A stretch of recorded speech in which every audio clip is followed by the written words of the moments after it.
Hi, thank you for watching my video today. My name's Sarah and this is my channel, Your True Shelf.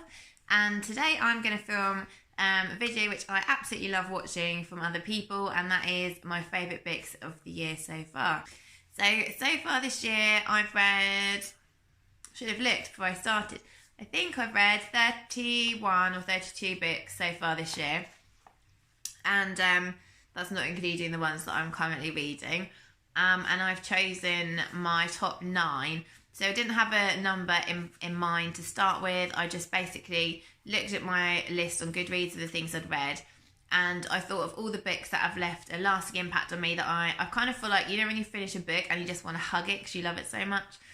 So they're the books that made it onto my list. And there were books on this list which I didn't give 5 stars at the time, and there were books which got 5 stars which didn't make it onto this list. And I just think it's because your impressions change over time. And yeah, you know, you have to sometimes mull it over and you kind of change the rating you'd give a book in your head afterwards. So without further ado, these aren't in a particular order. I'm going to leave my most favourites till the end, but they're not in any particular order because I just can't rank them. So the first book that made it onto my list is one that I got from the library, and that is A Monster Calls by Patrick Ness. So this is a book that I heard about from Charlie, whose channel I will link below. It's a book aimed at, I'd say probably middle grade rather than YA. It's got some illustrations in it, and it's a book about a young boy whose name I'm afraid I can't remember, but his mum is dying of cancer, and a monster comes to visit him regularly and helps him kind of through his grief and how to cope with losing his mum. And it had me like in floods of tears, like by the end, tears pouring down my face. But I just remember at the time it was just so beautifully done and very real, and I just thought it was brilliant. So that was one of the ones that's on my list. Next on my list I have A Keeper by Graham Norton. So this is a book that I heard about mainly from Lauren and the Books last year. She talked about that book a lot, and so I ordered it from the library. And it's a book which is about 2 different generations, a mother and a daughter. And the mother has died, and so she's elderly, and the daughter is, I guess, like in her 40s. And the daughter is clearing out the mother's things, and she finds a box of letters which are hidden in the back of the wardrobe. And this kind of raises some questions, and the chapters alternate between the mother's perspective back in the time when the letters were written and the daughter's perspective in the modern day, and how she tries to unravel her mum's story and to find out what the letters are about and what they mean. And we also then, it's quite gripping, and it's really kind of a bit of a pacey one at times. I was really impressed with Graham Norton's writing. So obviously I know him as Graham Norton, the chat show and radio host. I've never read any of his writing before. He has one other fiction book which I would really like to read now because I just thought it was fantastic. So that was the second one. The next one that made my list is one I do have a physical copy of, and that is Their Eyes Were Watching God by Zora Neale Hurston. This is a book I'd wanted to read for a long time. I found it in a charity shop, and I read it pretty soon after I bought it. This is about a young woman, sort of late teens, called Janie, and it's about the relationships with men that she has throughout her life, and about the how the relationships with men change her life, and how she wants more for herself than some of her family, and how she's kind of looking, she's searching, and she's trying to find sort of fulfillment and meaning in her life. And I just thought that the writing was absolutely phenomenal with this book. So it's written in dialect, and so you can really kind of envisage the characters and the landscape and the environment they're in. And each sentence is beautifully crafted, so there's no words wasted, there's no kind of sentences where it doesn't quite fit. Everything is just written so well and so beautifully and so simply, and I just loved the writing style. And so I'd really recommend this. I really want to watch the film, and it's just absolutely gorgeous, and I loved it. The next one that I have a physical copy of is one that I buddy read with my friend Nancy, who is a commenter but not a booktuber, and that is To War With Whitaker, the wartime diaries of the Countess of Ranfurly, 1939 to 1945. So this is the actual diaries of Hermione Ranfurly from the beginning to the end of the war, as she starts off as a wife to a yeomanry soldier. She's not allowed to accompany him when he gets posted, because he's in the yeomanry, and those wives weren't allowed to come for some reason. But she does come, and they try to evict her, and she ends up kind of chasing away from people who are trying to get her sent back to England, whilst also making herself a very important part of the war effort. And she ends up doing secretarial work for people in very high places, and she's doing a lot more than secretarial work. You know, she's kind of doing diplomatic work, and she's an absolute phenomenal woman. She's so interesting. And this book at the time, because it's diary entries, obviously really what happened. And so not only did I learn a lot about the war, but Nancy and I had lots of really interesting discussions about different aspects of the book, which I will always remember fondly when I think of this book. And it was just, at times it was laborious, because there are lots and lots and lots of people who are mentioned in this book who you lose track of who they all are, but it doesn't really matter. But also it's quite bleak at times, because it's real. It's not her kind of sugarcoating things, but she always finds beauty in the landscape and in flowers and in animals, and she includes all those things, which really uplifts the diary entries. And so whilst it took me quite a long time to read this, it really kind of grew on me afterwards. And she's actually written 2 post-war diaries, which I'd like to read at some point. And she's died now, but there's pictures in this book, and there's a picture of her when she's in her 80s, which is really lovely as well. So that one I will always think of fondly.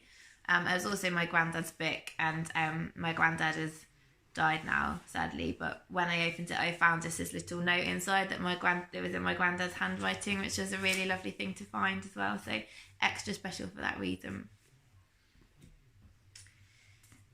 Okay, so the next one was also a buddy read, and it was one that I had on my resolutions of authors to read for this year, and I absolutely blooming well loved it. And that is The Night Watch by Sarah Waters. So Sarah Waters gets a lot of good press on BookTube, so I'd accumulated quite a few of her books. I think now I've got 3, and I hadn't read any of them, so I really wanted to read her this year. This was the one I picked first because some of my friends on BookTube were doing a buddy read of it, and this is fantastic. It's told from the end of the war. I think it's 1945, 1947, so just after the war's finished, and it goes back. So each section of the book goes back in time. So when you finish section 1, you're never going to know any more about what happens to the characters in the future, which is kind of an odd concept when you start. But then as you go back in time, you learn more of their backstories and how their lives have intertwined to get to this current point, which is fascinating. And her writing is just so good. Like you can so, see the characters, hear the characters, see where they are, and watch them develop and learn. Watch their relationships come and go. I can't wait to read more of Sarah Waters. This was phenomenal, and I lent it to my mum afterwards, and she liked it so much that she had to stop reading it before she went to bed, because she found that she couldn't get it out of her dreams because she got so enthralled in it. So it was really good, and I'm really looking forward to reading more Sarah Waters. If you haven't picked her up before, then pick her up, because she's great. So the last 4 are probably the ones which have meant the very most to me of the year so far. And the next one that I'm going to discuss is one that I got from the library again, is Sight by Jessie Greengrass. Now that is a book which was on the list, I think it's on the Women's Prize list last year, and at the time I didn't pick it up because it didn't really appeal to me. And the only reason I read it was because it was on the long list for the Wellcome Prize, which I was reading all of this year. So when I got it, I didn't have high hopes, I'll be honest. And I thought it was absolutely fantastic. So it's all about motherhood. It's fiction, but it reads very much like memoir. So I don't know if it's sort of semi-autobiographical in the fiction or not.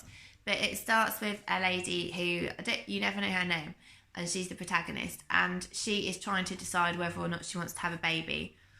and you know from how the story kind of progresses at the beginning, so it sort of weaves back and forward in time, that she does go on to have a baby.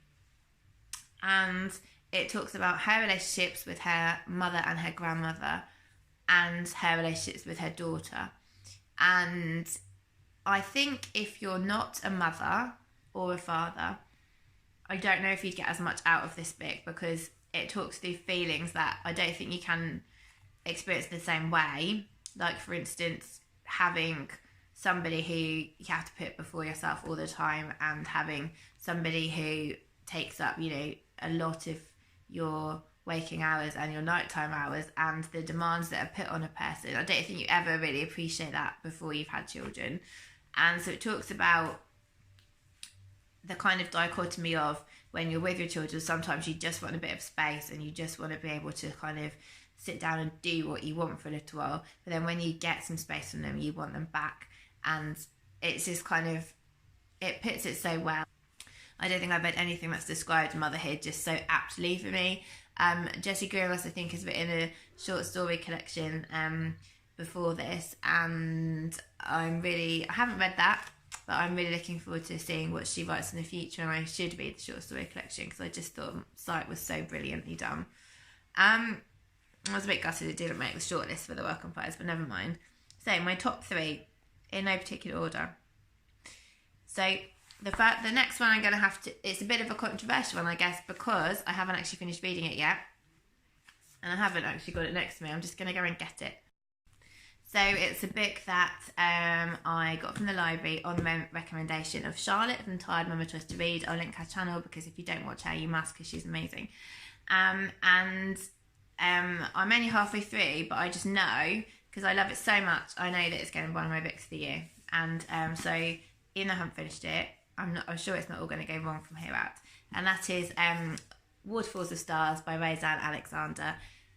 This is a book about, I mentioned it in my last haul, it's a book about Roseanne and Mike, who, when they're just finishing university, Mike decides he wants to apply for a job as a warden of Skomer Island. And Skomer Island is an island just off the west coast of Wales, which is about 2 by 1 miles, and there's no other inhabitants there.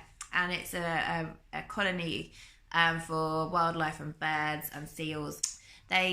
Actually, this isn't a spoiler because it says this on the back and it happens in the first chapter. Mike gets the job and they have to be married before they can go. So this was in 1986 and that was the rules then. So they get married and they go off to Skomer Island, and this is about the 10 years that they spend on the island. And the nature writing is incredible. It's absolutely beautiful. You can picture what she's talking about.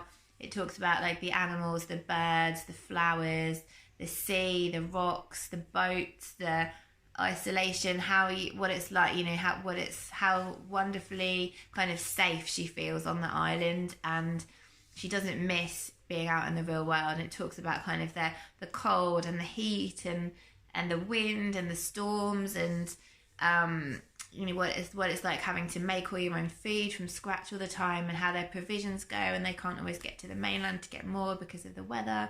And there are some bits which are kind of quite gripping as well. I was a bit worried when I started it in case it was going to be a bit too slow, but it's not slow at all. It really isn't. I'm not rushing through it simply because I like savouring it, because you know, when you love a book really a lot and you don't want to rush through it and finish it, it's not pacey. Like, it's not like reading, you know, a thriller or, you know, a romance, something where there's a lot of kind of plot happening. But that doesn't matter because it's still amazing. And the only thing I wish there were photos in here, because that would be really nice if there was some photos of them and you know, their projects and things they did in that time. But anyhow,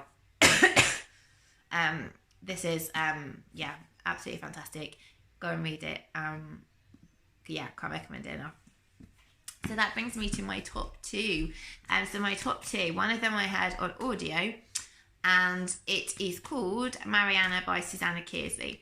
This is a book I listened to in about January, and it's a historical fiction book. It's split in 2 time frames. So it's split between modern day, and I'm so bad at remembering characters' names. Oh my goodness. What's her name? can't think what her name is. The main character, sorry, I should have looked it up again before I started filming this.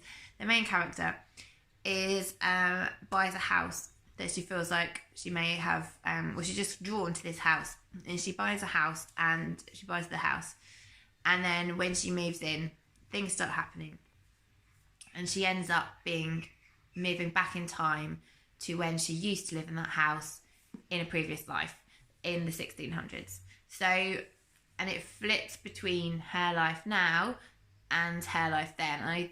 From memory, I don't think she realises that she is Mariana at the time, at the beginning. But it's kind of obvious as the reader, or I think it was anyway, so I don't think I'm giving away a massive spoiler there. And then she starts to wonder about the other people in her life and whether they could be people that she's been with before in past lives. And there's a love story which weaves through the centre of the book as well, and it was absolutely brilliant. Like the narrator, because narrators can make or break a book for me. If I don't like the narrator, it can ruin a book that I think I might have otherwise liked. The narrator was fantastic, and I just absolutely loved it. It was really cozy as well, because the house is in the countryside, and there's like a pub and a community, and it was just and there's a manor house, and it was just like so lovely, and it was really well written. It isn't sort of lightweight fiction. It's like it's really well written, and I'm a person who believes in reincarnation, so it was really interesting for me as well, because I do believe that we kind of go through lifetimes with people that we've been through lifetimes with before, and so that had an extra special kind of meaning to me. And I think Susanna Kearsley writes quite similar other fiction, so when I've looked at what else she's written, I think there's books which are quite similar, and I really like to read some more of her things, especially if I can get ones with the same narrator. So yeah, that was a book which just blew me away. Absolutely fantastic. If you like historical fiction, then go for it. I think don't be put off if you don't believe in reincarnation, you don't believe in anything like that. It doesn't matter. Don't let it put you off the book, because it's in no way kind of trying to push that as an idea. It's just how the novel kind of weaves together between past and present, and it's fantastic. And then the last one, which I think is probably my favourite above all else, is another one that I heard about from Lauren and the Bix, who our tastes are very similar. And that is Big Bones by Laura Dockville. She talked about this a lot last year, and I got it out of the library. It's a YA book, and I absolutely loved it. It's about a main character called Bluebell, who's also known as Big Bones, who is a curvy teen, and she is really happy with her body, really proud of her body, and it looks it's extremely it's extremely body positive, this book, which is one of the reasons why I loved it. And it's based around food. So she at the beginning of the book, she has an asthma attack, and her mum takes her to the nurse at the GP practice, and the GP practice says, sorry, what is the matter with me? The nurse says, you have to lose weight. This is the reason why your asthma is bad, because you're overweight. I want you to complete a food diary. And so her mum says Bluebell also wants to leave school at 16 and be an apprentice, and her mum doesn't want her to. And her mum says, look, the only chance you're going to have of leaving school at 16 is if you complete this food diary for the nurse. So Bluebell doesn't just complete a diary of what she's eaten, she turns this into an actual diary. And she centres the events of her life, past and present, around the food that she's eating. So, like, the chapters are all named after different foods, like, egg fried rice or shepherd's pie or different things. And she weaves her day-to-day life in with these stories, and she's got an absolute passion for food. So, basically, how she describes the food. She describes how it tastes, how it smells, how she made it, how it links in with that memory that she has when she was sitting with her best friend and they were talking about boys, or when she was at home with her parents and something had just happened, or it's so cozy and so believable. And I loved Bluebell so much. Like, I liked her family, but I just loved her. I loved her attitude. I loved how she was so accepting of herself, and I just thought, what an amazing book to read if you're a young adult, because the body positivity is just big time amazing. And if only we had more people in the world like Bluebell, is all I could say. And yeah, I really, really couldn't recommend this highly enough. If you know any teens, especially if they're struggling with body image, get them to read this book, because it's so positive. It's so the kind of message that we need to be getting out there, and just fantastic. It's stayed with me so much. I don't think I'll ever kind of not think, oh, when I hear about that book, because I just loved it so much. So yes, I need to get some physical copies of some of these books, because I've only got 3 of them. The rest have all come from the library or audiobook. Anyhow, so they were my top 9 books of 2019. I can't wait to watch other people's videos. If you've done a video of your best books of the year so far, then make sure you tell me about it in the comments. I'll go and watch it. And otherwise, let me know what you've loved this year, and if you've read any of those books on the list, or if you like the sound of any of the books on the list and you might go and try them for yourself, that'd be great. And I will speak to you all soon. Bye.